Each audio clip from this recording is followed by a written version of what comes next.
Olá, bem-vindo ao canal Cozinhar é um Ato de Amor. Vamos continuar com a nossa leitura bíblica. Vamos ler a Bíblia em um ano, em nome de Jesus. Nós estamos em Gênesis, capítulo 37. Habitou Jacó na terra das peregrinações de seu pai, na terra de Canaã. Esta é a história de Jacó. Tendo José 17 anos, apacentava os rebanhos com seus irmãos. Sendo ainda jovem, acompanhava os filhos de Bila e os filhos de Zilpa, mulheres de seu pai, e trazia más notícias deles a seu pai. Ora, Israel amava mais a José que a todos os seus filhos, porque era filho da sua velhice, e fez-lhe uma túnica talar de mangas compridas. Vendo, pois, seus irmãos que o pai o amava mais que a todos os outros filhos, odiaram-no e já não lhe podiam falar pacificamente. Teve José um sonho e o relatou a seus irmãos, por isso o odiaram ainda mais, pois lhes disse: rogo-vos, ouvi este sonho que tive. Atávamos feixes no campo, e eis que o meu feixe se levantou e ficou em pé. E os vossos feixes o rodeavam e se inclinavam perante o meu. Então lhe disseram seus irmãos: reinarás com efeito sobre nós? E sobre nós dominarás realmente? E com isso, tanto mais o odiavam, por causa dos seus sonhos e das suas palavras. Teve ainda outro sonho e o referiu a seus irmãos, dizendo: sonhei também que o sol, a lua e 11 estrelas se inclinavam perante mim. Contando a seu pai e a seus irmãos, repreendeu o pai e lhe disse: que sonho é esse que tiveste? Acaso viremos eu e tua mãe e teus irmãos a inclinar-nos perante ti em terra? Seus irmãos lhe tinham ciúme. O pai, no entanto, considerava o caso consigo mesmo. E como foram os irmãos apacentar o rebanho do pai em Siquém, perguntou Israel a José: não apacentam teus irmãos o rebanho em Siquém? Vem, enviar-te-ei a eles. Respondeu-lhe José: eis-me aqui. Disse-lhe Israel: vai agora e vê se vão bem teus irmãos e o rebanho, e traze-me notícias. Assim, o enviou do vale de Hebrom, e ele foi a Siquém. E um homem encontrou a José, que andava errante pelo caminho. Ele perguntou: que procuras?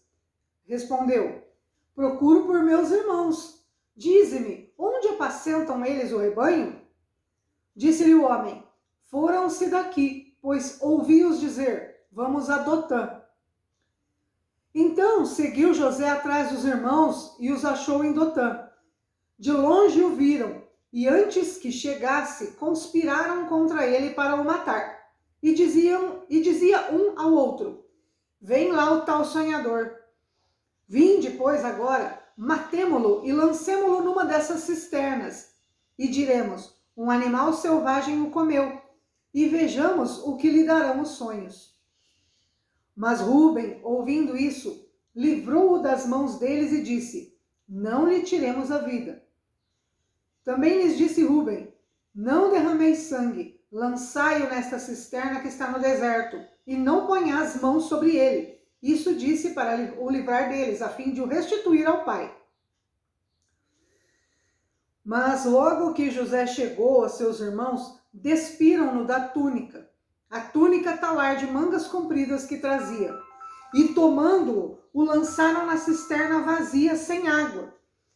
Ora, sentando-se para comer pão, olharam e viram que uma caravana de ismaelitas vinha de Gileade.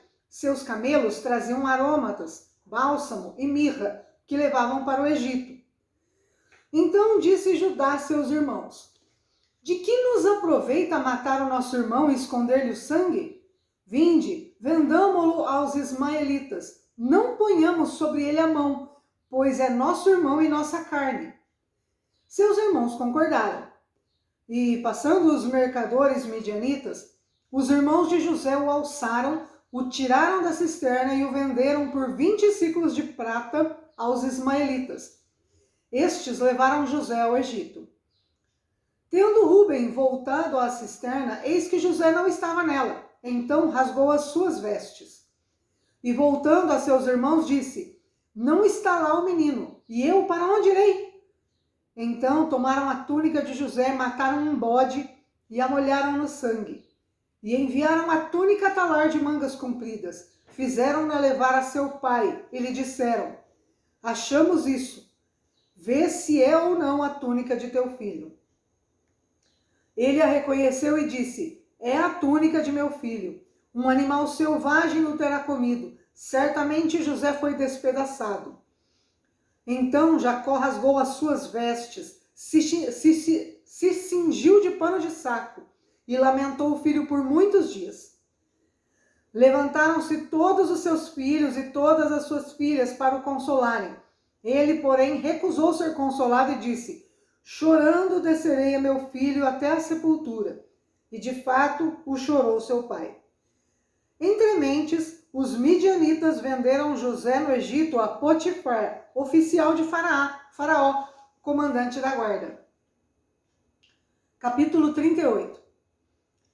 Aconteceu por este tempo que Judá se apartou de seus irmãos e se hospedou na casa de um adulamita chamado Hira. Ali viu Judá a filha de um cananeu chamado Sua. Ele a tomou por mulher e a possuiu.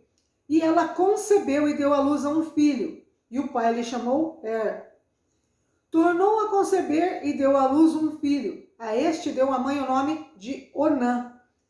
Continuou ainda e deu à luz outro filho, cujo nome foi Selá. Ela estava em Quezibe quando o teve. Judá, pois, tomou esposa para o seu primogênito. O nome dela era Tamar. Porém, o primogênito de Judá, era perverso perante o Senhor, pelo que o Senhor o fez morrer. Então disse Judá a Onã: Possui a mulher de teu irmão, cumpre o levirato e suscita descendência a teu irmão. Sabia, porém, Onã que o filho não seria tido por seu, e todas as vezes que possuía a mulher de seu irmão, deixava o sêmen cair na terra, para não dar descendência a seu irmão. Isso, porém, que fazia era mal perante o Senhor, pelo que também a este fez morrer. Então disse Judá a Tamar, sua nora: Permanece viúva na casa de teu pai, até que Selá, meu filho, venha a ser homem. Pois disse: Para que não morra também este, como seus irmãos. Assim Tamar se foi, passando a residir em casa de seu pai. No correr do tempo morreu a filha de Sua, mulher de Judá. E, consolado Judá, subiu aos tosqueadores de ovelhas em Tímna, ele e seu amigo Hira, o adulamita. E o comunicaram a Tamar: Eis que o teu sogro sobe a Tímna para tosquear as ovelhas. Então ela despiu as vestes de sua viuvez, e cobriu-se com um véu, se disfarçou, e se assentou à entrada de Enaim, no caminho de Tímna, pois via que Selá já era homem, e ela não lhe fora dada por mulher. Vendo-a, Judá teve-a por meretriz, pois ela havia coberto o rosto. Então se dirigiu a ela no caminho e lhe disse: Vem, deixa-me possuir-te, pois não sabia que era sua nora. Ela respondeu: Que me darás para coabitares comigo? Ele respondeu: Enviar-te-ei um cabrito do rebanho. Perguntou ela: Dar-me-ás penhor até que o mandes? Respondeu ele: Que penhor te darei? Ela disse: O teu selo, o teu cordão e o cajado que seguras. Ele, pois, lhos deu e a possuiu, e ela concebeu dele. Levantou-se ela e se foi. Tirou de sobre si o véu e tornou às vestes da sua viuvez. Enviou Judá o cabrito por mão do adulamita, seu amigo, para reaver o penhor da mão da mulher, porém não a encontrou.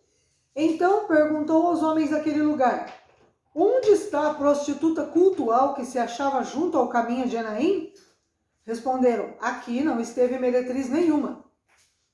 Tendo voltado a Judá, disse: Não a encontrei. E também os homens do lugar me disseram: Aqui não esteve prostituta cultual nenhuma. Respondeu Judá: Que ela o guarde para si. para que não nos tornemos em opróbrio. Mandei-lhe com efeito o cabrito, todavia não a achaste. Passados quase 3 meses, foi dito a Judá: Tamar, tua nora, adulterou, pois está grávida. Então disse Judá: Tirai-a para fora, para que seja queimada. Em tirando-a, mandou ela dizer a seu sogro: Do homem de quem são estas coisas eu concebi. E disse mais: Reconhece de quem é este selo e este cordão e este cajado. Reconheceu-os Judá e disse: Mais justa é ela do que eu, porquanto não a dei a selar meu filho, e nunca mais a possuiu. E aconteceu que, estando ela para dar à luz, havia gêmeos no seu ventre. Ao nascerem, um pôs a mão para fora, e a parteira, tomando-a, lhe atou um fio encarnado e disse: Este saiu primeiro. Mas, recolhendo ele a mão, saiu o outro. E ela disse: Como rompeste saída? E lhe chamaram Pérez. Depois lhe saiu o irmão, em cuja mão estava o fio encarnado. E lhe chamaram Zera. Capítulo 39. José foi levado ao Egito e Potifar, oficial de Faraó, comandante da guarda egípcio, comprou-o dos ismaelitas porque o tinham levado para lá. E o Senhor era com José, que veio a ser homem próspero, e estava na casa do seu senhor egípcio. Vendo Potifar que o Senhor era com ele, e que tudo o que ele fazia, o Senhor prosperava em suas mãos, logrou José mercê perante ele, a quem servia.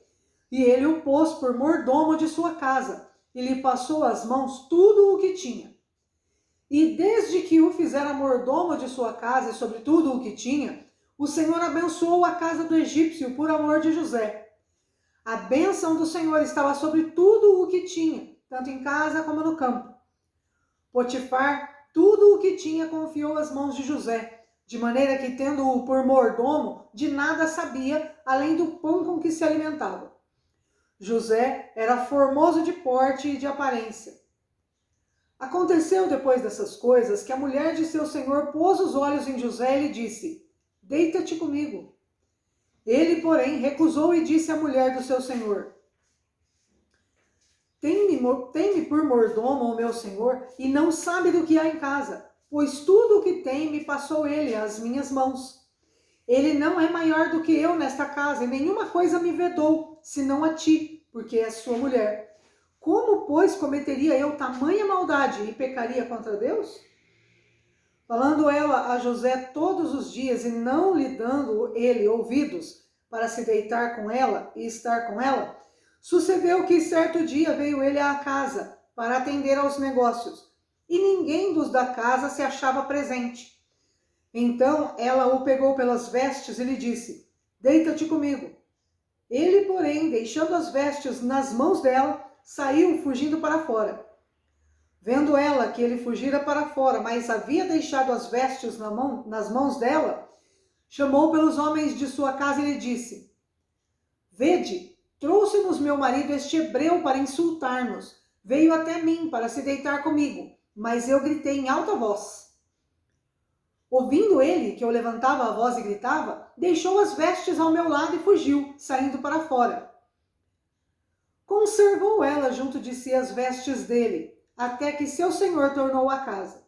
Então lhe falou segundo as mesmas palavras e disse: O servo hebreu que nos trouxe veio ter comigo para insultar-me. Quando, porém, levantei a voz e gritei, ele, deixando as vestes ao meu lado, fugiu para fora. Tendo o Senhor ouvido as palavras de sua mulher, como lhe tinha dito, desta maneira me fez o teu servo, então se lhe acendeu a ira. E o Senhor de José o tomou e o lançou no cárcere, no lugar onde os presos do rei estavam encarcerados. Ali ficou ele na prisão. O Senhor, porém, era com José, e lhe foi benigno, e lhe deu mercê perante o carcereiro, o qual confiou às mãos de José todos os presos que estavam no cárcere. E ele fazia tudo quanto se devia fazer ali. E nenhum cuidado tinha o carcereiro de todas as coisas que estavam nas mãos de José, porquanto o Senhor era com ele. E tudo o que ele fazia, o Senhor prosperava.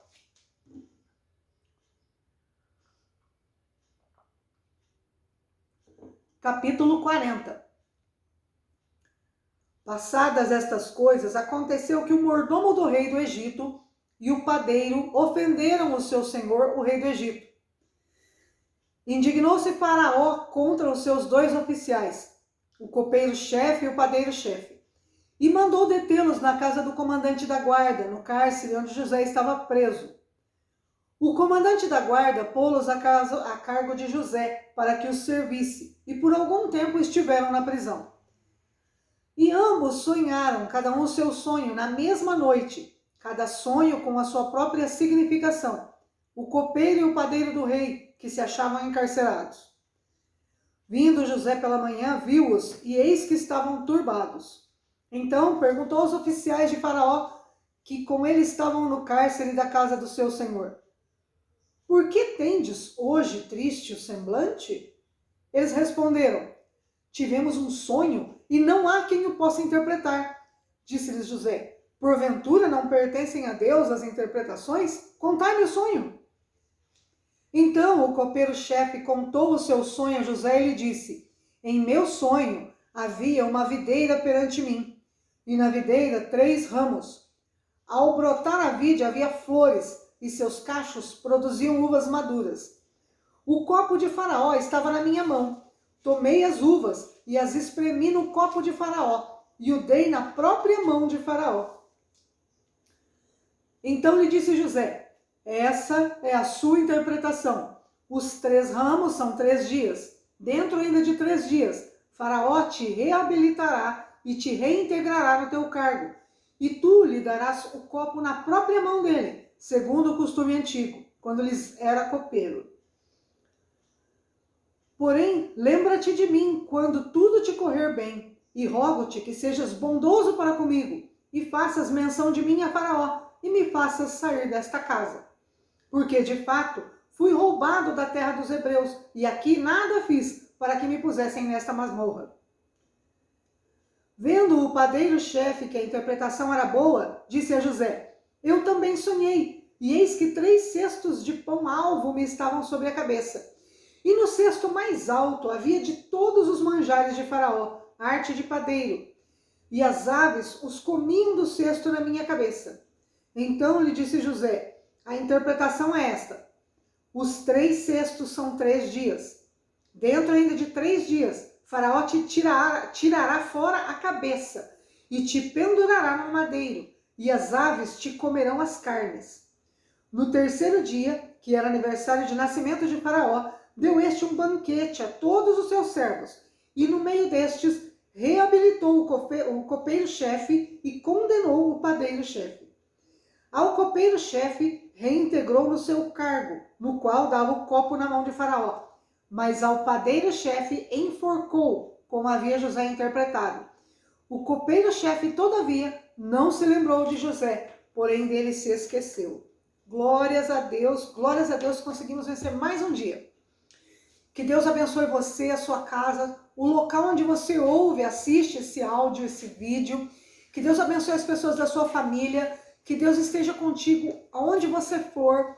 Que onde o som da palavra de Deus alcance também a bênção de Deus. Agradeço muito a todos que estão nos acompanhando. Muito obrigada. Deus abençoe. Deus abençoe.